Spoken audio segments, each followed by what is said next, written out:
Ciao amici volpini e bentornati sul canale. Oggi proseguiamo con una guida sul crafting su Forever.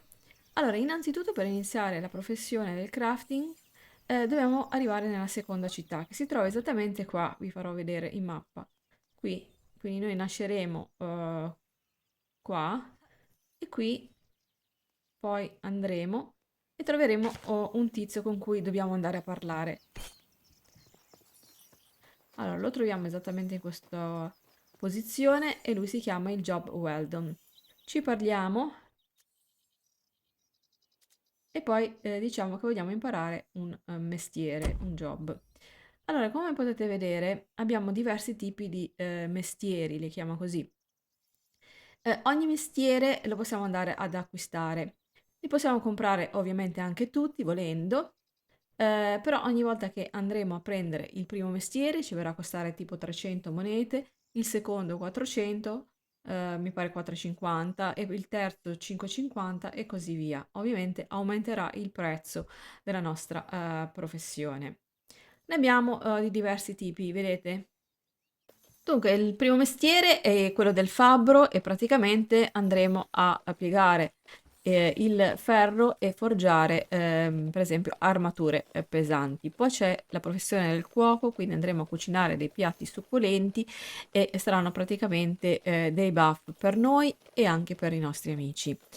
Poi c'è alchimia, praticamente con l'alchimia possiamo andare a creare delle pozioni di vita o anche potenti elisir. Con la professione del gioielliere invece andremo a completare il nostro equip andando a fare collane, amuleti e anche anelli. Con il lavoro del sarto invece andremo a creare vestiti e anche scarpe. E poi alla fine c'è un'ultima professione o quella, sì. Infine c'è un'ultima professione, ossia quella dell'incantatore, che dovremo andare a estrarre le essenze magiche dai potenti equipaggiamenti e infonderle in qualsiasi altro oggetto. Una volta che abbiamo appreso la nostra professione, ci dobbiamo girare e andare a questo bancone qua. Questo bancone contiene tutti i crafting, perché vedete, li trovate qui sotto. Ok, ma voi direte, visto che ha un costo craftare, qual è il miglior crafting per iniziare? Beh, ragazzi, io vi consiglio l'alchimia, perché? Perché comunque inizialmente non avremo tante risorse, tanto tempo e anche soprattutto tanti soldi. Quindi iniziamo con un mestiere, cercando di capire come funziona e poi magari ci dedichiamo anche agli altri. Allora, vi faccio vedere, infatti, con l'alchimia potete andare a fare le pozioni. Come potete vedere ci sono delle pozioni che ci danno dei bonus, quindi questo crafting o questo job, chiamatelo come volete, ci permette di fare diverse cose che però comunque possono servire a qualsiasi classe, quindi inizialmente io consiglio l'alchimia. Come potete vedere in questo caso sono dei bonus che vanno a aumentare per esempio la strength, in questo caso l'intelligenza, il fight e anche la destrezza. E poi, come vi dicevo, possiamo andare a fare anche delle pozioni di vita. Inizieremo con quelle minori, ma poi andremo avanti e faremo quelle superiori. Poi, questa cosa molto interessante è che possiamo andare a fare anche questi qua, che sono dei trinket. Questi trinket, come potete vedere, vanno anche loro a darci dei bonus, chiamiamolo così, o dei vantaggi. In questo caso ci danno qualche chance di andare a incrementare la strength per 10, di 10 per 10 secondi, ma ne troviamo di vari tipi, cioè praticamente ogni trinket va bene per una classe, ogni classe. In questo momento, in questo gioco, ricordo che è un accesso anticipato, non esiste l'asta, ma se un domani si vocifera che la metteranno, ovviamente converrà molto andare a fare più trinket per poi andarli a vendere. Per il momento, visto che non andiamo a vendere nulla, ci conviene farli magari soltanto per la nostra classe. Quindi qua noi abbiamo bisogno di alcuni elementi, alcuni materiali. Le bottigliette le trovate da questo tizio qua, questo mercante qua, che appunto ci vende alcuni oggetti, basta andare a fare trade, tra cui le bottigliette. Però vedete che comunque anche craftare ha dei vantaggi, però comunque ci servono un po' di soldi, quindi inizialmente proprio non si riuscirà a portarlo avanti su facilmente. Poi vi spiego anche perché converrà poi a farlo anche più avanti, perché praticamente se noi vogliamo andare a craftare alcune cose, come in questo caso per esempio questa pozione qua, questo Elisir, ci servono gli Airstolk. Questi Airstolk ce li danno tutti quanti i granchi, però abbiamo una percentuale semplicemente del 12% di probabilità di ottenerli. Quindi capite bene che praticamente quasi diciamo uno oggetto ogni 10 che ne facciamo. Quindi dobbiamo essere sicuramente un livello abbastanza alto da andarli a shottare in modo da velocizzare la ricerca di questi materiali. Invece, per quanto riguarda i trinket, se noi andiamo a cercare i materiali, per esempio, questi qui sono i petali viola e ne troviamo in abbondanza proprio qui davanti, vi farò vedere dove, anche per capire quello che sono. Allora, per esempio, questi fragmenti ce li dà una missione. Ancora non si capisce nemmeno nel database dove si possono andare a reperire, perché poi ne servono due. Poi anche la cucina è un'altra abbastanza semplice per iniziare, perché comunque ci dà anche essa dei bonus, vedete? Per esempio questa qui ci va a curare per 15 minuti e poi ci fornisce anche bonus di vitalità e di favor.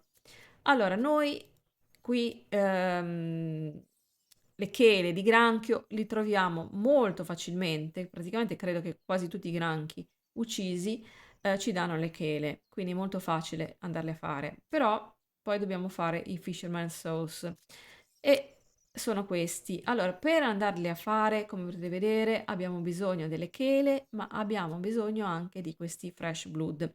I Fresh Blood ce li forniscono qua in zona i cinghiali e i lupi.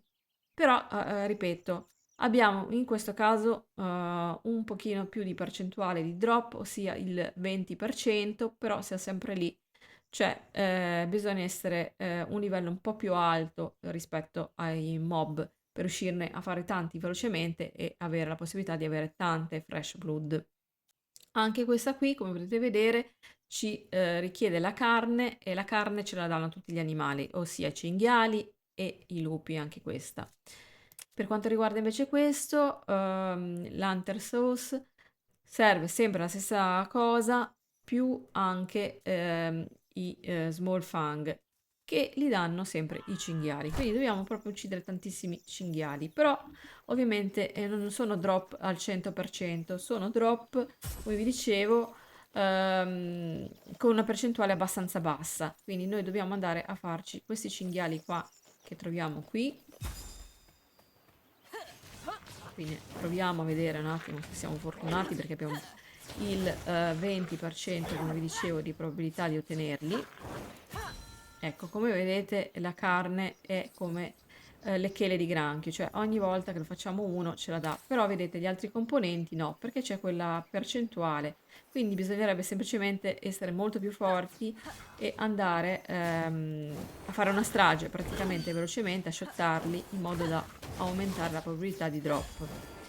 Ecco, qui ci ha droppato qualcosa in più, ecco, qui ha droppato la soft fur, ma anche questa, essendo poi blu, come potete notare, ha una percentuale veramente molto bassa. Invece, per quanto riguarda i petali, quelli viola, sono questi. Questi sono facili da andare a trovare perché ne trovate parecchi in giro e poi rispondono abbastanza velocemente. Ora, di preciso non so dirvi dopo quanti minuti, però effettivamente sono veramente pochi, quindi è abbastanza facile trovarli. Allora, ho controllato nel database, tutti quanti i granchi danno la percentuale solo del 12% per trovare quel materiale lì, quindi non importa il livello, quindi possiamo tranquillamente andare a fare anche questi qui che sono qui sotto, però ragazzi la percentuale è 12% per tutti quanti i livelli e quindi anche se andiamo a fare quelli di livello 4, facciamo prima a farli ovviamente quelli di livello 4, tanto la percentuale è sempre la stessa e li troviamo i granchi all'inizio del gioco, quelli verdi se non vi ricordate male. Ecco, vedete, questi non hanno droppato proprio nulla addirittura. Bene, perfetto. Allora, proviamo con quest'ultimo.